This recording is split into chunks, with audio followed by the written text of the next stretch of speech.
Well, we begin in Egypt, where authorities believe they've discovered the location of the crashed EgyptAir plane. It went down in the Mediterranean last month. All 66 people on board were killed. A search vessel has picked up a signal from the plane's black boxes. It's identified several possible sites of the wreckage. The flight recorders will give some indication of why the aircraft crashed. The black box batteries are due to die soon, so finding the wreckage as soon as possible has now become crucial. Well, let's now get the latest details and insights from CCTV's Adel Mahroui, who now joins us from Cairo. Adel, what more do we know about the wreckage that's been found, and where exactly was it found?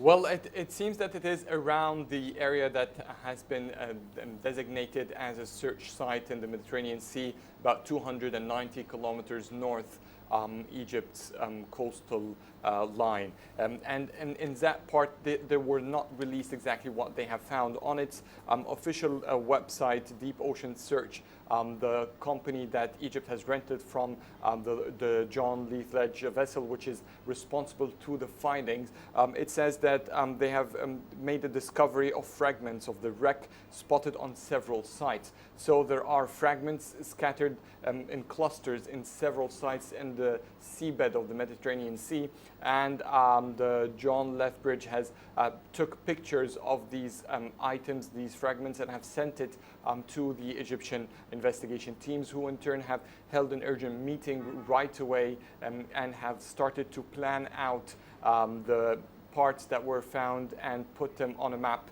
of the Mediterranean seabed. So the next step for them is to try to figure out if there is sort of a pattern that they can speculate how the plane broke down and how it spread in the seabed, and therefore that might be an indication for the search teams to have a hint of where the voice recorder and the flight data recorders could be. So now, Adel, what happens next in this search? Do we know if there have been any efforts to actually remove some of this wreckage? Well, exactly, that's the next step, is to remove this wreckage from the seabed.